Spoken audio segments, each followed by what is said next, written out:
Well, tremendous win for our team. Thought guys really stepped up. We really played hard and competed. And for the first time in a while, we really shared the ball. There was very little possessions where we were dribbling and just dribbling. So I think we got a little better in the last couple of days. We were able to get a little fortune with Michigan State's free throw shooting tonight. That probably doesn't happen very often, especially at home. But we'll take it. It's been a long 3 weeks here, so it's good to feel that winning feeling again for the guys, and hopefully this can carry over into the back half of the conference where we can play with some confidence. Okay, we'll go Zach and Mike first. You talked about guys just focusing on what they can control, zeroing in on just a small group of things. Do you feel like you got that tonight, especially in that second half playing without Juwan? Without question. We talk about our team defense being a confidence builder. I thought especially in the first half, we really answered the bell there. Transition didn't get crushed. They're so hard to deal with their inside attack, and Cassius with his push. But we did a pretty good job there. And the big deal was being able to use your defense and rebound the ball. And we held in there. So that was a check. Offensively, it was about moving the ball and don't let it stick. And I thought that our team shared it. We were able to get 20-some assists. I'm not sure if we've had 20 assists in our last 3 games, to be honest with you. And in our togetherness, in this type of environment, a lot of ups and downs, a lot of runs, adversity. We were back to a togetherness feeling. In the timeouts, the huddles, our young guys were engaged, and to be on this stage, hopefully, like I said, hopefully this is a confidence builder. If we just stay with it and continue to get better. Mike? 2 parts. First, what do you know about Juwan? And second of all, what does it mean for this group to do this, what they did without Juwan? I don't know anything on Juwan. I just know he hurt his shoulder. Nothing other than that. But it's awesome to see guys, step up and play with such an, uncertainty, without him on the floor. But we haven't played in almost a month, at least the last 3.5 weeks without Deron and Devontae. They're 2 juniors. That makes a big difference for our team. And them coming back tonight obviously helped our depth. Archie, biggest crowd of the year for game day today. The place was lit. Obviously, you were able to overcome. Can you talk about the atmosphere tonight, please, in the building? It's a great atmosphere. It's always a great atmosphere in here. It's one of the college basketball's best venues. When you add in the game day hype in the field, you can tell you're on a big stage. And like I told the guys, this is the stage you want to be on when you come to Indiana. Maybe circumstances coming into the game, for us, maybe it didn't feel as confident, but with the way that we practiced the last couple of days, with the way that we addressed, sort of the first half of the Big Ten finishing the way it did, I think we have the light at the end of the tunnel that kind of shows you that we got to turn it up here a little bit. We're going to have to pick it up in a lot of different areas, and had a lot of different guys step up.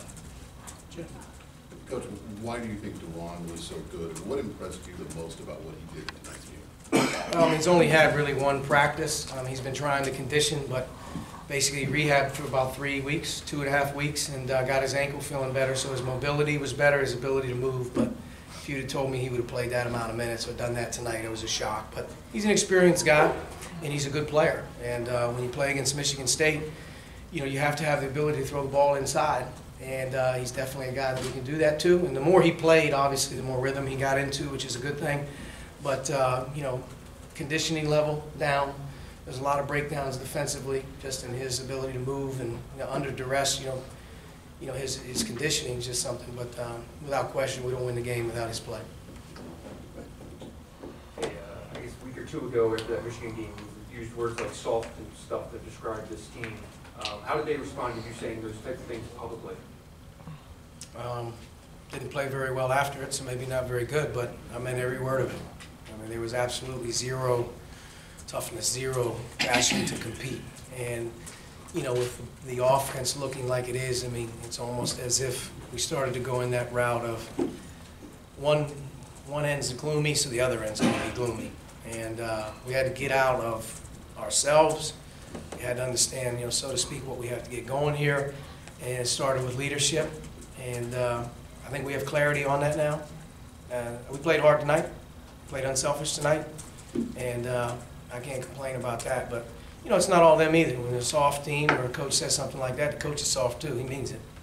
I didn't say anything I didn't believe that our team wasn't, or I wasn't doing for them. And again, it starts at the top, always goes to the bottom.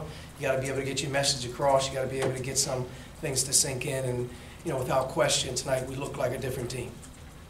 You talked about the ball movement, 21 assists on 28 made baskets. Do you feel like not having Jawan kind of to anchor the offense out there kind of forced you guys into moving the ball a little bit more, or was it just kind of organic?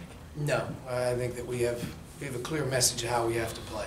And you got two guys, I think, that are really good players with people would look at and say they have to play through to score. I don't believe that. I think we have a lot of good players. The ball's just got to move. The ball's got to hit different guys. It's got to be able to share, and then everyone else obviously can gain some trust and some confidence. And that's a big deal moving forward. We got to be that team that really moves it, and we have to be that team that has a real identity and believes in themselves defensively. And that's kind of how we started the season. And hopefully, like I said, there's no guarantees, but hopefully this is a good sign that hopefully if we do these type of things, we can be in more games. Making 10 3-pointers tonight is something that you guys have struggled with for the duration of the losing streak. Was it spacing? Was it making shots? Just what's in the clip for you guys behind the arc tonight? Yeah, it's just amazing when a guy makes an unselfish pass or the correct read on a drive, or the one more pass when a guy's open, or he reads the ball screen and delivers it. It's amazing how those balls go in. It's amazing how the other balls don't go in when there's just absolutely zero chemistry out there, and the ball just does not move the way it's supposed to move. And I think we're a better shooting team than we've shot. I also think that some guys really stepped up tonight and played really well and made some big shots. Out here, and you try to win these games, you can say whatever you want to say. I mean, if the ball isn't going in, especially from deep in this league, if you don't have the ability to keep people honest, it's really hard to score. And we didn't need as many paint touches. We didn't need as many post-ups tonight just because I thought the ball went side to side, and we were able to play off of a lot of different players' abilities, and it was good to see. It was good to see that. With Langford started slow offensively, and then what did you like about the way he finished? He was very aggressive in the game. The thing I was proud of Romeo about was his energy level defensively, rebounding. Made a lot of plays for us tonight that didn't have anything to do with scoring. And I think that's the thing that goes really unnoticed about him. At times people want to say score, score, score, score. And at the end of the day, are you playing winning basketball complete? And he's a complete guy. And tonight he really didn't let anything bother him. He just kind of hung tough the whole time. Made some really timely, big buckets at the end of the clock. To me, on this kind of stage, as a young player, that's what you like to see with him. No complaints with Romeo's attitude and effort. He's an unbelievable kid and teammate. Last question, Zach. Justin, 13-10, I think 4 or 5 blocks, including obviously that sort of fingertip block at the end, but just how much of a difference maker was he tonight? Defensively as well as offensively, it felt like he was key to some of the double teams down low too. He was key all game long. I mean, he's a big key to our team when he's playing very active, especially defensively, so I trust him. When he's playing really hard, he made a lot happen. Tonight, because of the ball movement, because there were some things sharing around, he was also the beneficiary of some extra passes and some dump-offs. He battled. I mean, he battled all night long, and, to me, we couldn't take him off the floor. All right, Coach, thanks. Thank you. I'll take that.